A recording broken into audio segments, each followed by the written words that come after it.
বরকাতুহু। আজকে এই প্রেস সমাবেশে আপনারা উপস্থিত হয়েছেন, সাংবাদিকদেরকে আমাদের পক্ষ থেকে আন্তরিক মোবারকবাদ জানাচ্ছি। আমাদের আগামীকাল রোজ শনিবার আধিপত্যবাদ বিরোধী মুসলিম ঐক্য মঞ্চের আয়োজনে আনুষ্ঠানিক সংহতি সমাবেশ প্রসঙ্গে আমাদের আনুষ্ঠানিক বিবৃতি। প্রিয় দেশবাসী, এই দেশের মানুষ শান্তিপ্রিয় ও গণতন্ত্রমনা। 1971 সালে পাকিস্তানের মিলিটারিদের বিরুদ্ধে মুক্তিযুদ্ধ করা থেকে শুরু করে 24 সালের জুলাই অভ্যুত্থান, বাংলাদেশের জনগণ কখনোই স্বৈরচার ও আধিপত্যবাদী শাসককে মেনে নেয়নি। বুকের তাজা রক্ত দিয়ে পতন ঘটিয়েছে। বেশি দিন আগের কথা নয়, মাত্র 8 মাস আগে জীবন দিয়ে লড়াই করে আধিপত্যবাদীদের দেশ থেকে পালিয়ে যেতে বাধ্য করেছে। এই রক্তক্ষয়ী পরিস্থিতিতে আমরা দেখছি অবৈধ রাষ্ট্র ইসরায়েল তথা আধিপত্যবাদ ও স্বেচ্ছাচারিতা দেখিয়ে ফিলিস্তিনের অসংখ্য মুসলিম নাগরিককে শহীদ করে দিয়েছে, যার অধিকাংশই নারী ও শিশু। ইসরায়েলের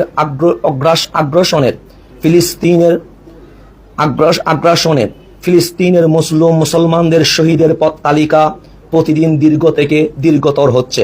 পাশাপাশি ইসরায়েলের মতো আধিপত্যবাদ প্রতিষ্ঠার জন্য কোমর বেঁধে নেমেছে ইন্ডিয়ার মোদী সরকার।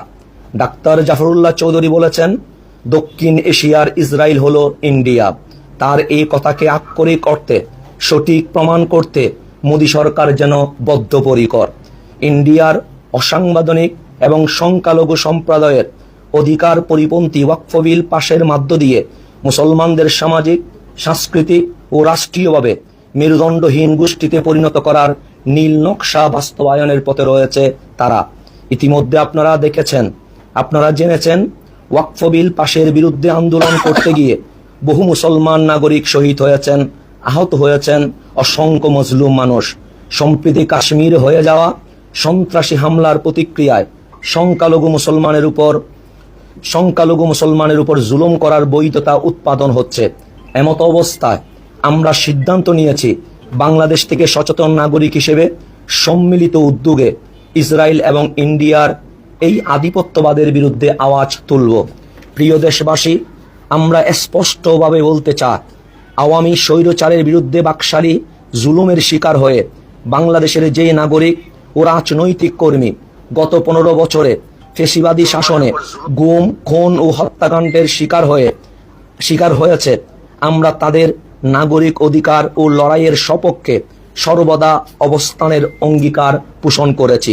এবং স্বৈরচারের বিরুদ্ধে যারা জুলাই আগস্টে লড়াই করেছেন, তারা কখনোই ইসরায়েল ও ইন্ডিয়ার আধিপত্যবাদী ভূমিকা, রাষ্ট্রীয় জুলুমকে সমর্থন করেন না, বরং ঘৃণা করেন। এই ঘৃণাকে ক্ষোভে পরিণত করে আগামীকালের আয়োজন থেকে বিশ্ববাসীকে জানিয়ে দিতে চায়, বাংলাদেশের মুসলমান কেবল আভ্যন্তরীণ আধিপত্যবাদের বিরুদ্ধে লড়াইতে সীমাবদ্ধ নন, বরং আন্তর্জাতিকভাবে ইসরায়েল ও ইন্ডিয়ার আধিপত্যবাদের বিরুদ্ধেও সমানভাবে লড়াই করতে প্রস্তুত। আমরা রুখে দিতে চাই আন্তর্জাতিক জালিমদের, জানিয়ে দিতে চাই আমাদের সম্মিলিত গগন বিদারী ধ্বনি।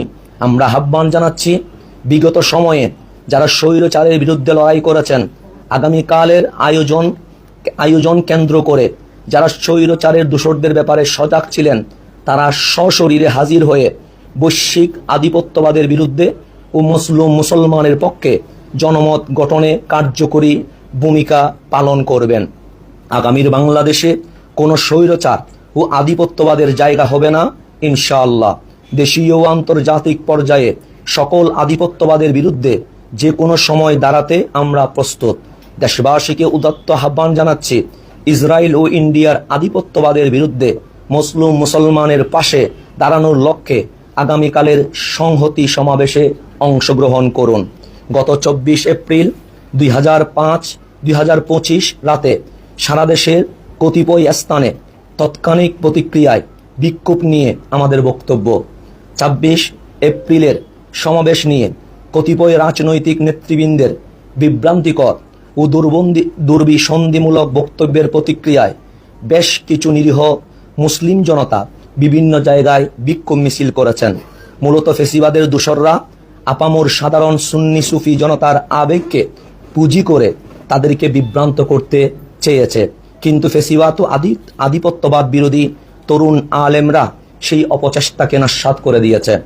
জুলম ও জালিম বিরোধী সুন্নি জনতাকে আর কখনোই কারো ব্যক্তি স্বার্থে আমরা ব্যবহার করতে দিব না।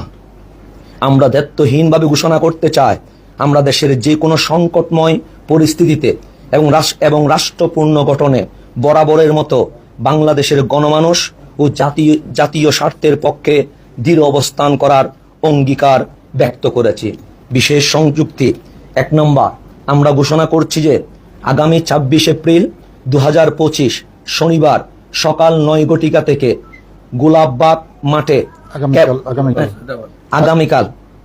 আগামী 26 এপ্রিল তথা আগামীকাল 2025 শনিবার সকাল 9টা থেকে গোলাপবাগ মাঠে কেবলমাত্র আধিপত্যবাদ বিরোধী মুসলিম ঐক্যমঞ্চ প্রোগ্রামের আয়োজন করেছে। আমরা প্রশাসনের কাছে আহ্বান জানাই, এই প্ল্যাটফর্ম ব্যতীত অন্য সকল প্ল্যাটফর্মই দুর্বিসন্ধিমূলক। তাই এসবের বিরুদ্ধে প্রশাসনের নিকট আইনানুগ ব্যবস্থা গ্রহণের অনুরোধ থাকবে। আমরা সংবাদ সম্মেলনের পরপরই রিপোর্টার্স ইউনিটির সামনে ফেসিবাদ বিরোধী এবং দুর্বিসন্ধির বিরুদ্ধে বিক্ষোভ মিছিল করব। আমাদের স্লোগান, আধিপত্যবাদ নিপাত যাক, ফেসিবাদ নিপাত যাক, স্বৈরাচার নিপাত যাক, মজলুম মুক্তি পাক। আপনাদের সকলকে ধৈর্য সহকারে আমাদের লিখিত বক্তব্য শোনার জন্য ধন্যবাদ জানাচ্ছি এবং বিনীত অনুরোধ করছি, আগামীকাল রোজ শনিবার গোলাপবাগ মাঠে সবাই একত্রিত হয়ে একটাই স্লোগান আমরা ধরব, নারায়ে তাকবীর, আল্লাহু আকবার।